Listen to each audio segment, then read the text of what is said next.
Madame, Monsieur, bonsoir et merci d'être avec nous. Je vous souhaite la bienvenue aux 20h. Voici les manchettes les principales de cette édition. Visite prénatale seulement, 60% de femmes enceintes respectent les prescriptions des médecins. Les professionnels de la santé tirent à la sonnette d'alarme. John Fundi, le chairman du SDF, cambriolé à sa résidence de Yaoundé, la capitale politique du Cameroun, des malfrats, emportent avec eux un sacré butin. Du sport football dans ce journal, du yin et du yang dans la tanière des lions indomptables. Le Premier ministre camerounais vient-il d'officialiser le nouvel entraîneur Volker Finke? Retrouvons-nous dans la seconde partie de ce journal consacré au débat. Je vous retrouve dans un très court instant pour la première partie.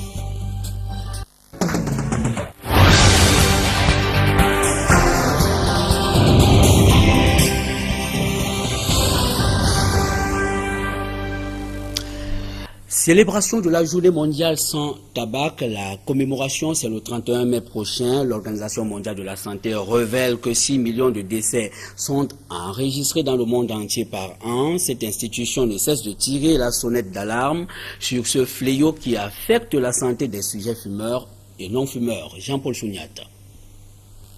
Fumer, voilà un acte banal lourd de conséquences pour la société. Une fois dépendant de la cigarette, le sujet fumeur contracte dans la plupart des cas le cancer et autres maladies non cancéreuses. Je sais que le tabac est nocif, je sais que le tabac tue.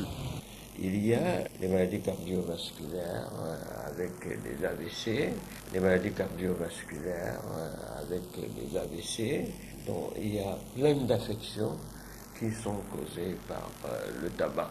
Chaque année, près de 6 millions de personnes dans le monde meurent de tabagisme. Les motivations à consommer du tabac diffèrent selon les individus. Comme tous les jeunes, j'ai commencé à fumer en 67 quand mon père est mort. Bon, ça arrivait comme ça, je ne peux pas vous dire, je n'ai pas de motivation spéciale, mais je ne sais pas. Honnêtement, je ne sais pas pourquoi je fume, peut-être parce que c'est une habitude. Les médecins limitent les dégâts à travers une prise en charge appropriée. Nous les prenons en charge pour un sevrage, en les aidant avec un soutien psychologique et avec d'autres substances comme des comprimés ou comme les timbres, les patchs nicotiniques qui permettent de les écarter du tabac. Tous les sujets qui ont arrêté de fumer s'en sont parfois tirés avec des séquelles graves, la faiblesse. Et nous restons en santé cette fois-ci, c'est la santé de la femme enceinte comme indiqué en titre. Seulement 60% de femmes respectent les 4 visites prénatales recommandées par des spécialistes. Le manque de moyens financiers, l'ignorance et la négligence sont évoqués pour expliquer ce grave manquement qui inquiète considérablement les acteurs de la santé. Marcelin Gansop. Selon des données statistiques datant de 2011, au moins 15% de femmes enceintes n'entreprennent aucun suivi de leur grossesse. S'il est vrai que le nombre de femmes qui consultent en prénatal augmente au fil du temps, mais ce nombre reste encore inférieur au nombre attendu. C'est ça qui fait penser qu'il y a encore beaucoup de femmes qui portent des grossesses et qui ne se présentent jamais à l'hôpital, ni pour les consultations prénatales et probablement encore moins pour les accouchements assistés par les personnels qualifiés. Il est prescrit pour une femme enceinte de passer au moins 4 visites prénatales avant l'accouchement. Mais seulement 60% de femmes arrivent à le faire. Comme ce matin, nous avons reçu une qui est reçue peut-être à 16 semaines ou 24 semaines et ne revient qu'à 32 semaines. Certains, c'est le manque d'argent, d'autres, madame, j'ai oublié, ainsi de suite. Donc, les idées sont partagées. La plupart des centres, probablement des centres de sous-quartier de Juk Santé, ne sont pas encore capacité pour offrir des soins de qualité. Donc il y a une fausse rassurance que les gens vont à côté pensant qu'ils sont bien suivis et ça c'est un problème. Mais il y a aussi la mentalité sociale. Il est regrettable que jusqu'à nos jours, on entend encore les gens dire qu'on ne commence pas les visites prénatales avant le 4e ou le 5e mois. Et en pratique, il est trop tard. Pourtant, dans les formations hospitalières, des mesures ont été prises pour faciliter la tâche aux femmes enceintes et leur permettre de conduire à bon port leur grossesse. Nous avons ce que nous appelons les clientes d'or, c'est-à-dire qu'elles partent d'ici et vont sensibiliser certaines femmes au quartier. Ce qui fait que graduellement, nous avons la visite de plusieurs femmes qui viennent solliciter nos services. L'histoire des consultations tous les mois est déjà dépassée parce que là-bas, on considérait le nombre de consultations à la place de la qualité des consultations. Donc la première consultation prénatale est recommandée avant les 3 premiers mois. À partir de cette consultation, il y a toute une prise en charge, les conseils à donner sur la nutrition, sur le comportement, sur la prévention des maladies, mais il y a le dépistage aussi des maladies à travers ce qu'on appelle les examens prénataux ou bien le bilan prénatal. Ça fait froid dans le dos aujourd'hui d'admettre que des milliers de femmes ne reçoivent aucun soin pendant leur grossesse. Pourtant, elles aspirent toutes à un accouchement serein qui ne constituerait aucune menace, ni pour elles, ni pour le futur bébé. Mais pourquoi donc traîner les pieds? Allez savoir.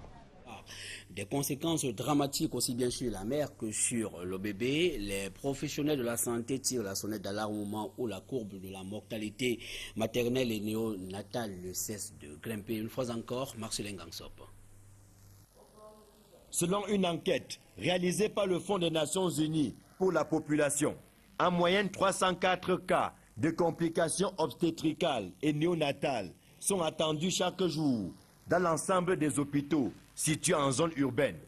Il ne faut pas plus pour comprendre que le non-suivi d'une grossesse a des répercussions énormes sur la santé de la femme. Ça dépend du stade de la grossesse. Au premier trimestre, c'est les avortements, c'est les grossesses extra-utérines et c'est les menaces d'avortement. Certaines femmes qui avaient des menaces d'avortement vont finir par avorter parce qu'elles n'ont pas été prises en charge à temps. Ensuite, il y a des problèmes de nutrition, les problèmes d'anémie, les problèmes de paludisme. Au deuxième trimestre, c'est les saignements, les accouchements prématurés et au dernier, c'est les pronostics de l'accouchement. Donc quand la femme ne suit pas des visites prénatales, elle perd le bénéfice d'évaluer son pronostic, de mieux conduire sa grossesse et les conséquences vont se répercuter d'abord sur l'enfant et secondairement sur la maman aussi. Le futur bébé n'est également pas épargné lorsque la femme ne trouve pas important de passer régulièrement ses consultations prénatales. Parce que le bébé ne tire son aliment qu'à travers ce que la maman a consommé. Donc si la maman est mal nourrie, le bébé va probablement avoir des problèmes à la naissance. Si elle avait le VIH, après 14 semaines, probablement que le virus peut déjà passer au bébé. Alors qu'il y a tout un programme national qui permet, même si la femme est séropositive, de prévenir la transmission du VIH à l'enfant et dès la 14e semaine de grossesse. La faiblesse de l'instruction, doublée de certaines croyances, ainsi que la pauvreté et les pesanteurs culturelles, ne peuvent pas tout justifier. Les femmes enceintes doivent faire suivre leur grossesse. Par mesure de précaution, je suis allée voir un médecin qui m'a consulté, qui m'a prise en charge. Et dès le 3e mois, j'ai eu à faire la première échographie. J'ai poursuivi avec le 6e mois et le 9e mois aussi. Donc mes visites se passent à merveille et puis bientôt je vais accoucher. Il y va de la réduction de la mortalité maternelle et néonatale. Et les personnes du 3e âge à l'est du Cameroun sont abandonnées à elles-mêmes et pour la plupart malades, ces personnes n'ont pas de revenus suffisants pour se prendre en charge. La situation est décriée dans ce reportage signé Benjamin Issam et Sandrine Babo. S'il y a moyen que le gouvernement puisse voir dans quelle mesure on peut nous soigner. Soigner les gens des 10e âge, ça serait une très bonne chose pour nous, les vieillards. Jean Gagan est le chef de bloc du quartier Mamvelé à Bertois. Retraité depuis 10 ans, le vieil homme dit vivre dans des conditions dérisoires. Je vous dis, malgré mon âge, je souffre. Je souffre parce qu'il n'y a pas le moyen. Même ma petite pension, mais prime qui est restée dans l'administration jusqu'à aujourd'hui, on n'a pas payé. Une situation commune aux personnes du 3e âge de cette localité de la région du Soleil Levant. Madame Amougou, malgré sa santé fragile et dépourvue de revenus pour se soigner, reste une femme battante. À 89 ans, elle assure encore au quotidien les tâches ménagères et les repas de la famille. Ma mère est née en 1924. Elle a environ 96 ans, 96, 86 ans. Bon, de temps en temps, elle fait sa petite cuisine pour ses petits-fils. Même si mon épouse fait à manger, de temps en temps, elle se débrouille à faire pour elle-même et pour ses enfants. C'est le même scénario pour cette autre femme qui n'a pas perdu son vocabulaire malgré le poids de l'âge. Quand il y a manque de moyens, la maladie s'aggrave toujours. Ça s'associe avec l'âge. Après, la souffrance. Cette précarité dans laquelle vivent toutes ces personnes est loin de les décourager. Pour preuve, elles font du petit commerce pour la plupart pour subvenir à leurs besoins. Quand quelqu'un a coupé son régime, il vient me livrer et paye, je vends. Mais je n'ai plus la force pour travailler le champ.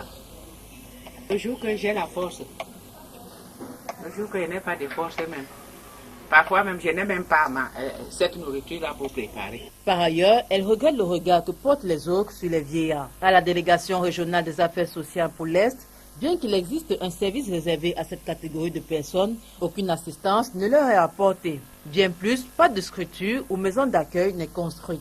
Jusqu'ici, chacun se débrouille encore comme il peut pour se prendre en charge. Et nous restons à l'est du Cameroun, plus précisément dans la ville de Bertoua où le martyre est perceptible. L'unique morgue de cette partie du pays est restée en arrêt pendant plusieurs jours, contraignant ainsi les populations à une souffrance incessante. À l'est du Cameroun, nous avons en ligne notre correspondant Benjamin Issam. Bonsoir. Benjamin Issam, vous êtes certainement en ligne, en direct de ce journal. Quelle est la situation qui prévaut actuellement à Bertoua? Disons que c'est véritablement cet après-midi que le fonctionnement normal de la morgue de l'hôpital régional de Bertoua a été constaté. Cela avec le retour de l'énergie électrique absente depuis hier soir de la cité. Samedi dernier a mobilisé des énergies pour le retour à la normale. Selon l'économe de l'hôpital régional, c'est le compresseur du circuit de froid qui s'est créé. Et par communiqué radio, les familles ont été invitées à évacuer leur corps. En ce temps, un technicien a été envoyé à Douala pour acquérir l'outil compresseur. Près de 800 000 francs ont été déboursés pour cette opération. Mais il faut dire que la tâche n'aura pas été facile pour les familles des 23 corps déposés à la morgue. Chacun a dû faire des pieds et des mains pour caser son corps ou l'inhumer tout simplement à la hâte. Si les plus nantis les ont évacués à la morgue hôpital d'Abombang, cette morgue elle-même dépassée, d'autres plus nombreux ont dû les enterrer rapidement en utilisant des méthodes de conservation traditionnelles. Construite en 1990, la morgue de l'hôpital régional de Bertoua n'est pas à ses premiers caprices. Des arrêts de même nature ont été enregistrés par le passé. Conçue pour 8 corps, elle enregistre aujourd'hui une trentaine. L'idée d'une extension a été évoquée par le ministre de la Santé publique lors de sa dernière visite à Bertoua. Les populations. Pour l'instant, c'est la fin de calvaire pour les populations de Bertoua, fin de calvaire également pour Jean-Marie Tchouan, le directeur de publication du journal Parole est libre. Ce journaliste vient de purger 2 mois de prison pour diffamation sur les faits qui l'opposaient au directeur général de la Socature, la société de transport urbain. Au sorti de la prison de New Bel à Douala, Jean-Marie Tchouan dénonce les conditions de vie des détenus, des conditions de vie qui se résument en termes de famine, de vente illicite de stupéfiants, de prostitution et d'homosexualité. Le désormais ex-détenu précise que toutes ces pratiques s'opèrent au vu et au su des responsables de cette prison. Jean-Marie Tchouan rassure tout de même ses lecteurs qu'il a été à l'abri de tous ces écarts. Les ouvriers de la carrière de terre de Dibon 2, nous sommes dans la commune d'arrondissement de Douala 3e. Ces ouvriers conditionnent leur départ de cette carrière à leur recrutement à la centrale à gaz de Lokbaba, conformément aux promesses faites par les pouvoirs publics. Les vendeurs de sable poursuivent leur activité malgré les multiples décès enregistrés dans cette carrière. Samuel Tchoufa et Sylvestre Hippolyte Zangaou. Au quartier d'Ibom 2, dans l'arrondissement de Douala 3e, nombreux sont les habitants qui gagnent leur pain quotidien en allant sortir du sable, des entrailles de la terre. La carrière du coin est une véritable industrie dont les ouvriers se forgent dans le feu de l'action. On se lève le matin, on vient à la carrière. S'il y a les petits travaux à faire, on fait. S'il y a les camions à charger, on charge. Il faut faire d'abord un trou et sonder pour voir s'il y a le sable.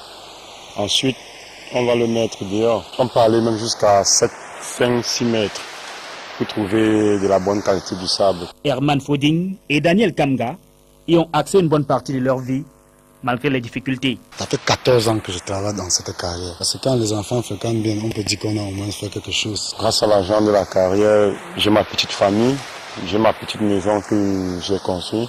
Mais il faut parfois avoir le courage d'une bête féroce pour s'engager dans cette activité. À la carrière de terre de Dibom 2, le danger est partout.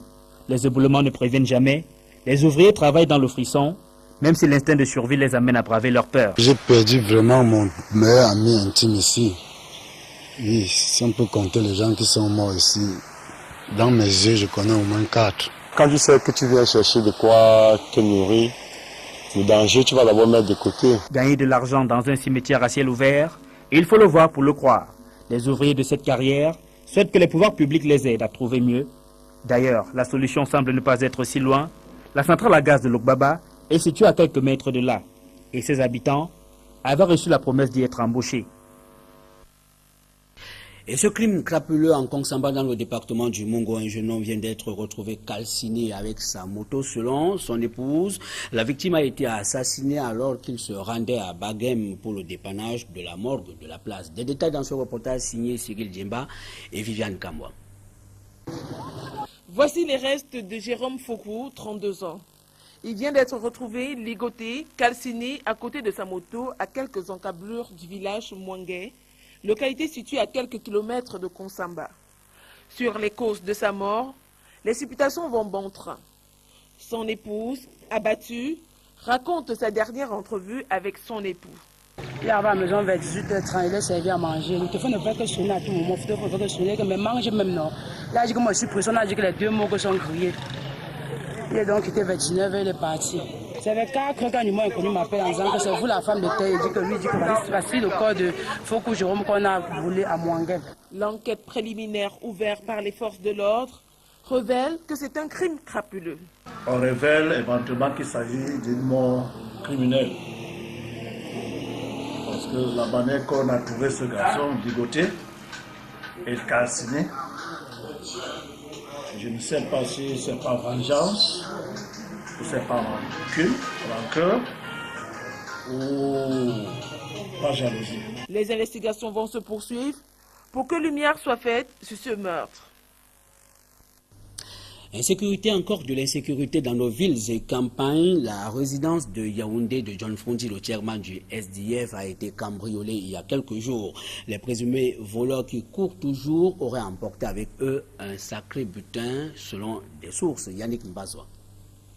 Donc quand ils ont forcé ça, ils ont coupé là.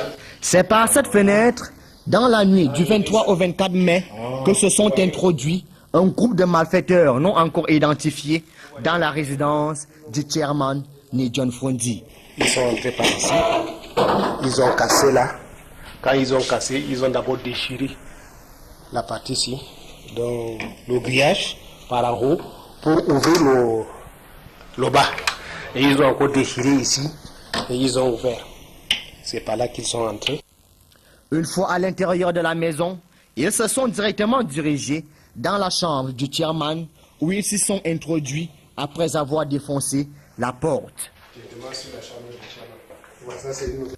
Alors que les malfrats étaient en train de commettre leur forfait, c'est la lumière venant de la chambre de John Frondi qui alertera le gardien du domicile. Ayant constaté l'intrusion, il donnera l'alerte. Alerte qui stoppera net les malfaiteurs dans leur élan. Ceux-ci prendront la fuite emportant avec eux un sacré butin non encore identifié, laissant tout de même derrière eux le téléviseur du salon, le portrait du président national du Social Democratic Front, ainsi que d'autres objets de valeur. Un autre coup de vol, cette fois-ci dans le domicile de John Frondi, qui vient remettre en lumière l'insécurité qui règne dans le quartier et ça. Encore du feu dans nos villes, un important incendie a rasé entre autres une parfumerie et des ateliers de couture et de dépannage aux environs du marché central de Yaoundé. La scène s'est produite très tôt ce matin. L'intervention des sapeurs-pompiers a permis d'arrêter la propagation des flammes. Marcelin Gangsop. C'est aux environs de 5 heures, ce mardi 28 mai, que le feu s'est déclaré. Ça a commencé vers 5h15. On a vu des fumées là, comme il n'y a pas de gardien. Le gardien, l'autre côté, est parti m'appeler. Je lui ai dit, bon, qu'est-ce qui se passe? Il y a une flamme là. Là, immédiatement, on dit, bon, appelons tout de suite les sapeurs-pompiers. Quand ils sont arrivés, commencé à travailler. Informés, les sapeurs-pompiers vont rapidement investir les lieux avec le concours de quelques éléments des équipes spéciales d'intervention rapide. Ils vont réussir à éviter le pire. Bon, notre action a simplement suffi à circonscrire le feu dans les locaux en feu et protéger les environs parce que la zone est mitoyenne à d'autres établissements sûrement recevant du public. Non, on n'a pas eu de difficultés particulières dans la phase extinction, mais dans la phase de reconnaissance, vous savez, à 7 h de la matinée, les propriétaires ne sont pas encore arrivés. Donc, mais là, tout est rentré dans l'autre. Heureusement, la plupart des boutiques environnantes n'ont pas subi des dégâts. Plus de peur que de mal pour le propriétaire du dépôt de gaz. Il loue la débauche d'énergie des soldats du feu et des policiers. Ils ont pu sauter par des barrières et tout ce que vous voulez pour pouvoir arriver ici parce qu'ils croyaient que c'était le crédit foncier qui était en feu. C'est ça qui a fait que le feu ne puisse pas se propager partout. Et je vous assure que si une seule bouteille éclatait, on n'est pas sûr de ce qui pouvait arriver ici. Au bilan, un atelier de couture, une parfumerie, un restaurant et un atelier de réparation des appareils électroniques sont partis en fumée. Mais les dégâts auraient été plus sérieux si le feu n'avait pas été stoppé à temps. Le lieu du sinistre, côtoyant l'immeuble siège du Crédit Foncier, une microfinance et plusieurs autres établissements de commerce. Cet élément. Je vous propose maintenant de découvrir une localité, c'est la localité de Mbem dans le département de Mbui. Nous sommes dans la région du nord-ouest du Cameroun. Le maire de cette localité propose d'aménager les routes de cette municipalité. Reportage. Mveng, localité située dans le département de Mbui, village pittoresque de par son paysage et son agriculture. Ici sont cultivés pommes de terre, maïs, arachides, tubercules de manioc et le riz cultivé dans ces rizières. Ici également, on peut retrouver de l'huile de palme, une fabrication locale.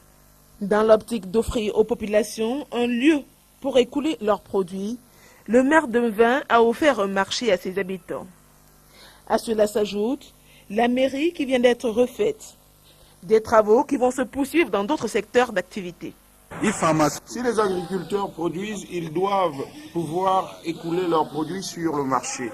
Et si nous n'avons pas de route, cela va se révéler difficile. C'est pourquoi nous avons réhabilité toutes les routes de notre municipalité. À cet effet, les populations n'ont pas hésité à montrer leur joie à travers des chants et des danses traditionnelles.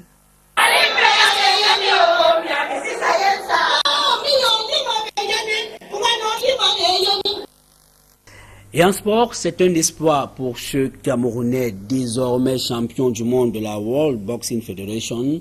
Carlos Nesting Takam a obtenu ce titre dans la catégorie des poids lourds en venant à bout de l'Américain Michael Grant par KO. C'était au 8e round. Le combat a eu lieu il y a quelques jours en France. Je vous propose de revivre ces moments avec Etienne Pascal Azebe. Après Joseph Bessala, Martin Donguebanga, Jean-Marie Mbebe et Issa Hamza, voici un autre Camerounais qui vient d'écrire en lettres d'or l'histoire de la boxe camerounaise. Carlos Nesting Takam est le nouveau roi de la World Boxing Federation, la WBF. Le Camerounais a arraché ses titres sur le ring de Noisy-le-Grand à Paris en France contre l'Américain Michael Grant dans la catégorie des poids lourds. Carlos n'a eu besoin que de 8 rounds pour dompter son vis-à-vis par arrêt de l'arbitre.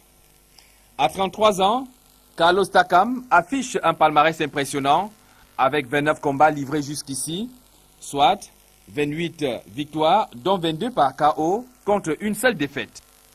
Il a à son actif le titre de champion d'Afrique chez les super lourds en 2003 et celui des poids lourds WBO, glanés respectivement en 2011 et 2012. Il intègre l'équipe nationale de boxe du Cameroun en 2002 et il fera même partie des Jeux olympiques d'Athènes en 2004, avant de fausser compagnie à la délégation camerounaise pour la France. Voici donc un autre talent qui, comme Françoise Mbango, risque bien de prendre la nationalité française si le Cameroun ne réagit pas. Le champion est annoncé au Bercail en juillet pour présenter sa ceinture aux compatriotes. Et de l'information publicitaire pour refermer la première partie de ce journal, des packs Mobi Bébé distribués gratuitement aux bébés de la capitale du Cameroun, Yaoundé. C'était à la faveur de la deuxième édition de la caravane dénommée Merci Maman, une initiative des laboratoires Biopharma. Reportage. Ces gestes valent de l'or. Des gestes qui redonnent du sourire à ces jeunes mamans qui, après avoir traversé des moments de douleur, meublés de cris, ont donné la vie. Et seuls les laboratoires Biopharma avec Mobi Bébé ont la capacité de faire oublier à ces jeunes mamans ces douloureuses étapes de la vie. La preuve avec cette caravane intitulée Merci Maman.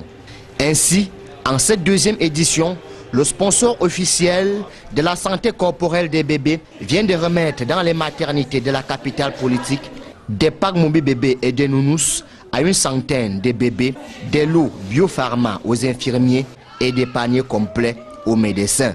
Une caravane qui coïncide avec la célébration de la fête des mères. Quelle joie donc pour ces mamans de partager ces instants de joie avec les laboratoires Biopharma. Le présent que je viens de recevoir représente un souvenir que le laboratoire Biopharma vient faire aux femmes à l'occasion de la fête des mères et surtout le gros cadeau qu'ils viennent offrir à nos enfants. Et c'est l'occasion pour moi de leur dire merci parce que ils sont en train de nous montrer qu'ils œuvrent pour les nouveaux-nés au Cameroun et je ne peux que leur souhaiter beaucoup de courage. J'ai reçu un gros cadeau de laboratoire Biopharma pour la fête des mères. Merci, je dis merci à Biopharma. Plaisir et émotion partagées par le corps médical qui en plus souhaite que ces actions soient pérennes. Vraiment, merci pour la surprise. Merci, merci, merci. Les mamans ont été tellement gaies. Vraiment, c'est un geste qui nous va tout droit au cœur. Nous espérons que vous ne vous allez pas vous arrêter en si bon chemin. Nous disons merci au laboratoire Biopharma, particulièrement en ce jour de fête des mères. Et merci d'avoir pensé à nos bébés qui naissent chaque jour dans cette structure. Merci encore. Et nous souhaitons que cela se perpétue dans l'avenir. Du côté du numéro 1 des produits cosmétiques haut de gamme, cette initiative récompense toutes celles qui ont choisi de protéger et entretenir la peau de leur progéniture avec Mobi Bébé. La caravane Mobi Bébé dans les maternités de la ville de Yaoundé est juste un moment de gratitude des laboratoires Biopharma en faveur de toutes ces mamans qui ont choisi le meilleur soin pour leur bébé, la marque Mobi Bébé.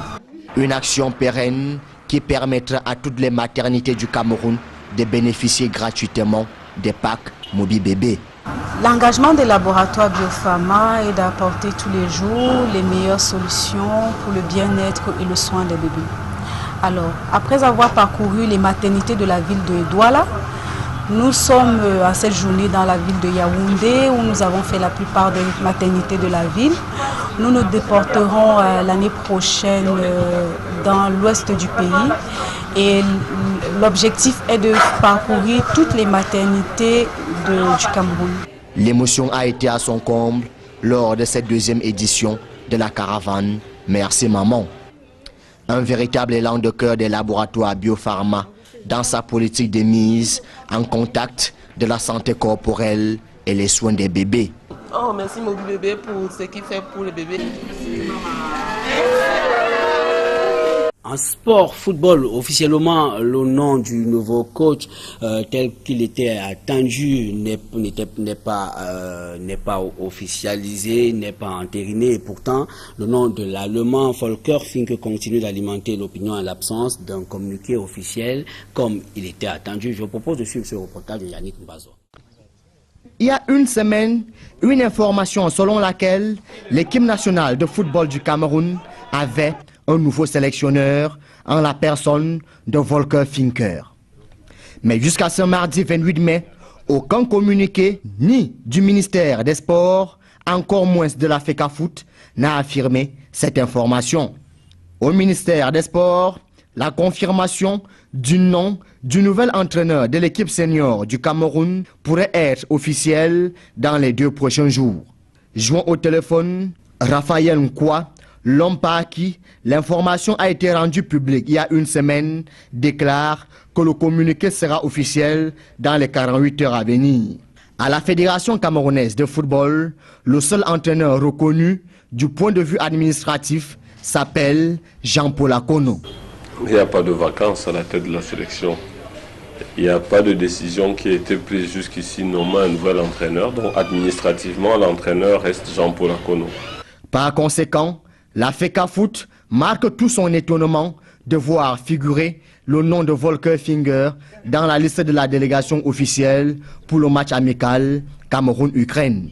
Maintenant, si je m'en tiens à ce que j'ai lu dans quelques publications de la presse, notamment ce matin, il apparaît que le nom de Volker Finker figure déjà dans la délégation signée par le Premier ministre et qui devra se rendre à Kiev. Une situation qui vient renforcer le malaise qui prend son pied au sein du football camerounais. En attendant bien évidemment la date officielle de la tenue de l'élection du prochain président de la Fédération camerounaise de football.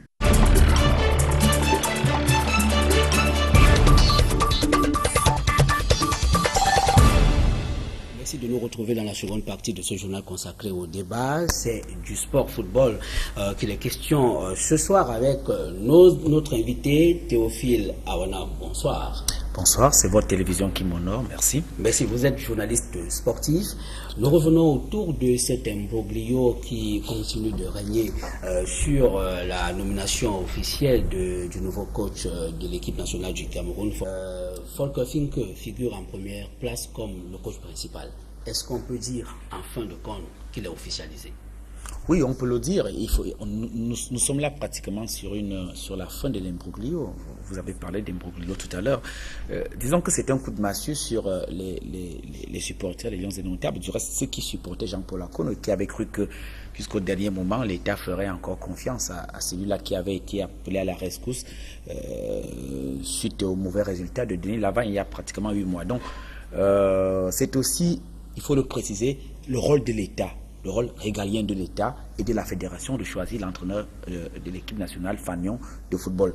Maintenant, c'est vrai qu'il y a eu un certain nombre de situations entre-temps. On a même cru à un moment donné qu'il y avait une véritable cabale contre Jean-Paul Akono. Il n'en a rien été. Et c'est vrai aussi que Jean-Paul Akono a eu un AVC, des problèmes de santé, et il a perdu une amie, Rose pour ne pas la citer, décédée il y a quelques jours.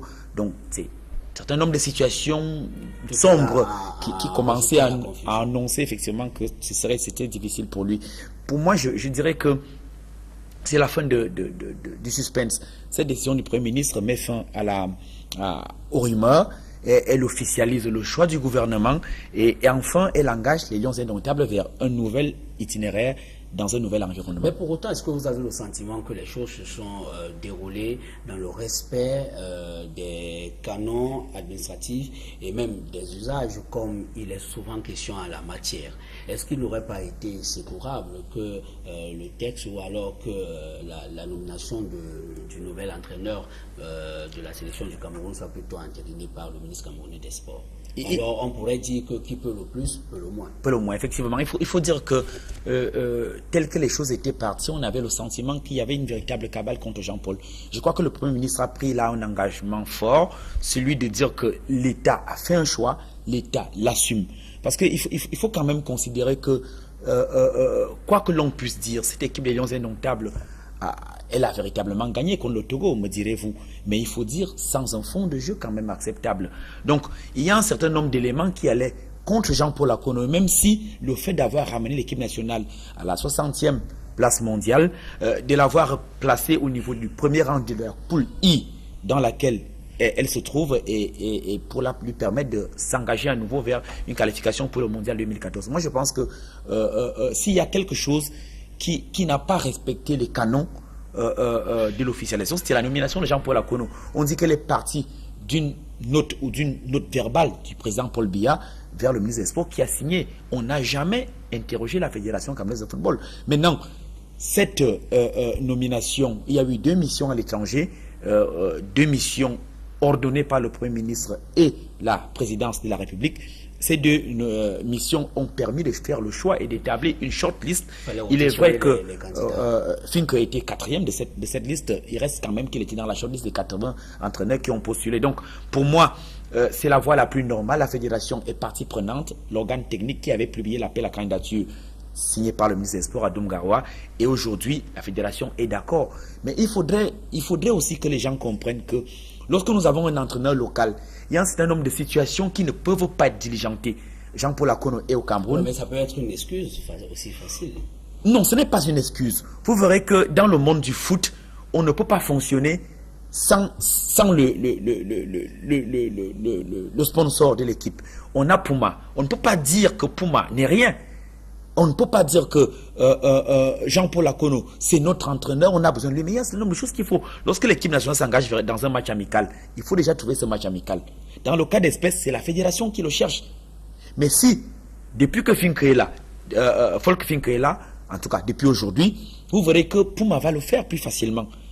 Vous trouverez que les Lions Indomptables... Ça veut dire que c'est une question d'intérêt, sûrement. Il y a forcément de la subjectivité et il y a forcément des intérêts. Encore que, qu'est-ce qui se fait au monde aujourd'hui sans intérêt? Il faudrait que l'intérêt soit profitable à tous, pas à une catégorie particulière de personnes, à une infime partie de personnes. Moi, je n'ai pas le sentiment que l'intérêt ne profitera pas aux Lions Indomptables et aux Camerounais. Moi-même, j'ai en temps opportun signalé quand même que le staff technique des Lions Indomptables avait besoin d'un certain renforcement. Nous avons vu avec quand même certaines différences au niveau de la qualité du jeu, au niveau des différences aussi techniques.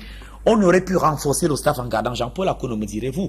Mais pour moi, je me dis que c'est le choix du gouvernement. Et moi, je ne peux pas aller contre le gouvernement qui est chargé de gérer nos intérêts. Vous avez même d'ailleurs dit que le gouvernement semble assumer ce choix.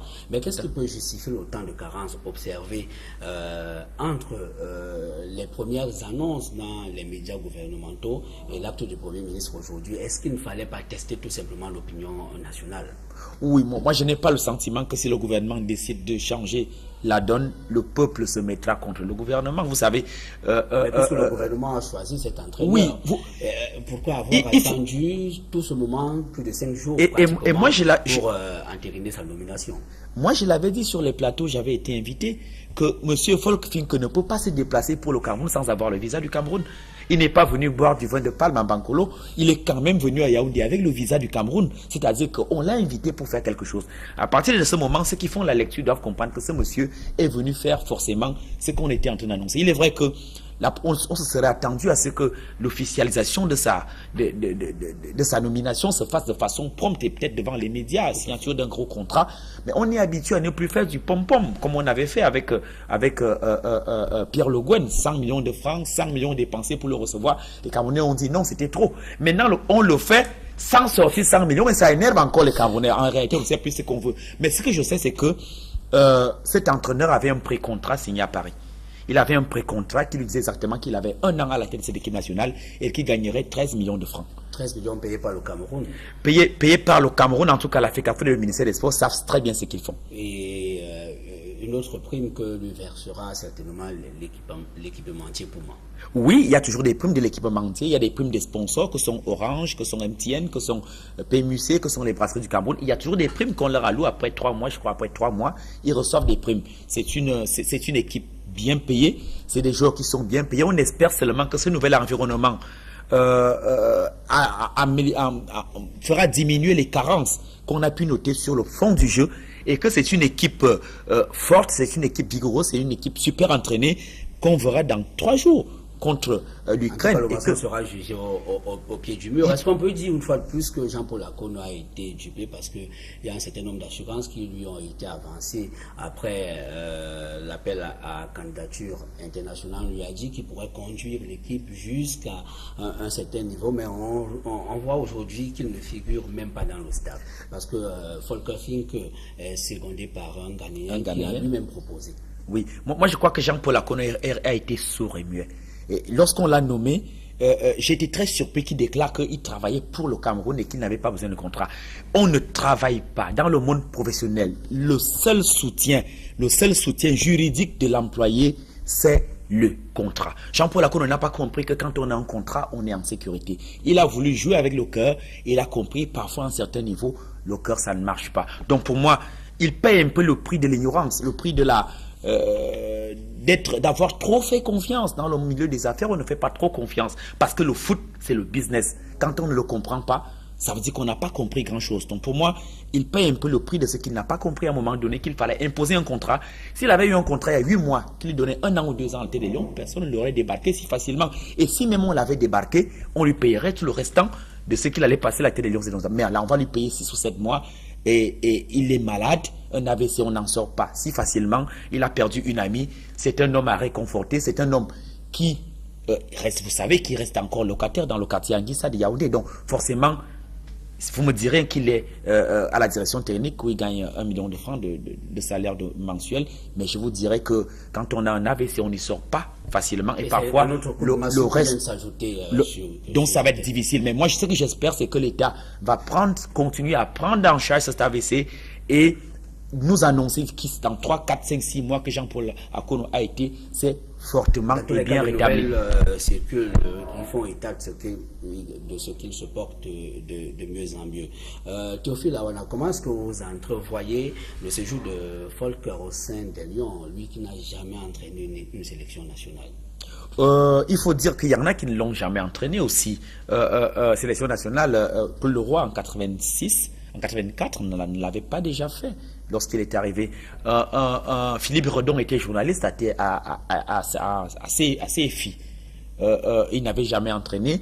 Le Russe de 1990 qui nous amène jusqu'en quart de finale, dont on n'a plus jamais entendu parler, Nepomniachtchi, n'avait jamais entraîné une sélection nationale. Ce que je voudrais, c'est que les gens comprennent que les résultats qu'ils ont produits aussi. Nepomniachtchi allait en quart de finale. C'est la plus belle prestation dans son table. Il faut dire que un staff technique a une compétence. On peut arriver à une équipe nationale qui change sa façon de jouer et qui se qualifie pour le mondial 2014 et qui permet aux Camerounais, dans tous les cas, ce que nous recherchons, c'est de qualifier pour la Coupe du Monde 2014 au Brésil.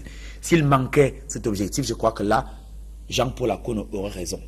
Alors, Volker Finke a décidément du pain sur la planche. Il arrive dans un contexte où le football se porte mal, ou alors la gestion du football au Cameroun se porte mal, avec les récents événements à l'Africa Foot. Et on n'oubliera pas déjà que entre les joueurs eux-mêmes, il manque de sérénité. Il y en a qui se font la guerre depuis pratiquement 3 ans. Alors, est-ce qu'on peut dire aujourd'hui que le football au Cameroun est dans une impasse? Non, moi je n'ai pas le sentiment que le football est dans une impasse. Je n'ai même pas le sentiment qu'il y a le feu à la Fédération camerounaise de football. Et vous voyez bien que le président de l'Africa Foot qui a été reçu hier par le Premier ministre, qui lui avait demandé de ne pas voyager pour l'île Maurice, le gouvernement tient énergiquement à ce que le Cameroun se qualifie pour la Coupe du Monde. Et le départ de Iya Mohamed pour l'île Maurice, où se tient la 83e Assemblée Générale de la FIFA, et inquiéter un peu le gouvernement parce qu'on s'attendait à ce que le Cameroun soit suspendu.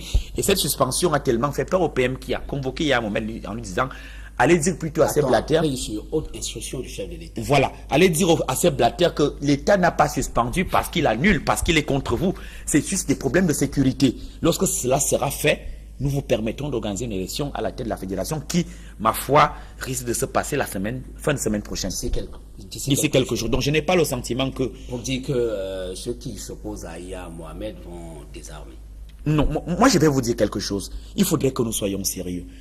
Vous savez, Iya Mohamed paye certainement le prix d'avoir eu des mauvais collaborateurs, de les avoir choisis. Exactement comme on dit habituellement du président Paul Biya, que lorsqu'une route ne passe pas, on dit c'est Biya. Lorsqu'il n'y a pas de maison, on dit c'est Biya. Lorsque l'aéroport ne marche pas, c'est Biya. Lorsqu'on ne mange pas, c'est Biya. Mais ce Biya a choisi des collaborateurs à qui il a donné des fonctions, à qui il a donné des moyens de changer la situation des Camerounais. Mais c'est la même chose qui s'est passée à l'Africa Foot. Tenez, je vais vous tracer l'histoire d'Africa Foot dans 2 mots. De 1998 en 2007, c'est Jean-René Atanambala, le tout-puissant EG, qui gère l'Africa Foot comme il veut. C'est un ancien président de club, un ancien joueur, président de Lyon Cosmos de Yaoundé. Il confie la même tâche à Abdourahmane Amadou, qui est devenu après son particulier. Abdourahmane a été secrétaire général, entre parenthèses, de l'Africa Foot pendant 2 ans. Je parlais aussi du cas de David Mayebi, qui a été pendant près de 10 ans directeur du marketing. tous les contrats Puma, tous les contrats Orange, MTNP, c'est lui qui les a gérés. Je parlerai aussi, si vous le voulez, d'Emmanuel V. Emmanuel V qui était président du CPG à l'Africa Foot. Et enfin de Sobayenga qui a été vice-président et président du marketing pendant 3 ans. Est-ce que ces 5 personnes... Vous avez le sentiment que la décrépitude remonte il y a très longtemps? Non, j'ai le sentiment que tout ce qu'on reproche à Iya Mohamed, c'est d'avoir donné les possibilités à David Mayebi, à Abdourahmane Amadou, à Jean-René Atanambala, à Essombayenga de changer le football. Ils ne l'ont pas changé. Au contraire, ces 5 personnalités que j'ai citées, et enfin l'ambassadeur sénégalais Roger Mila qui a été président d'honneur, ces 5 personnalités, au contraire, se sont largement imprégnés des ressources de la Fédération camerounaise de football. Ils devraient en assumer la responsabilité aujourd'hui. Comme le président Biya, quand le Cameroun ne marche pas, comme le président Biya, quand le Cameroun ne marche pas, on dit que c'est lui, parce que c'est lui qui nomme les gens. Comme Iya Mohamed, c'est lui qui les a nommés. Mais ne l'empêchez pas de défendre son honneur. Parce que le combat que Iya Mohamed mène aujourd'hui, comme celui du président Biya en prenant le mandat de 2011, c'était dire aux gens, j'ai confié les choses aux gens, ils ne l'ont pas fait. Maintenant, vous ne m'empêcherez pas de défendre mon honneur qui est que je n'ai rien pris à l'Africa Foot. Je n'ai rien pris au peuple camerounais. Je voudrais moi-même travailler désormais. Mais nous comptons à ce que... Et puis moi, je ne suis pas en train de faire de la flagronnerie. Tout ce que je demande au président Iya, s'il est réélu, c'est que effectivement qu'il prenne corps. Cela veut dire que vous avez du doute qu'il soit réélu dans tous les cas. Je n'ai pas de doute en attendant qu'il soit réélu effectivement par les 111 membres de l'Assemblée générale, encore que le Premier ministre donne la garantie que l'élection se tiendra.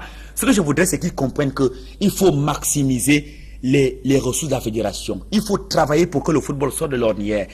Personne ne pourra. L'honneur qu'il défend aujourd'hui ne lui reviendra véritablement que s'il change la donne.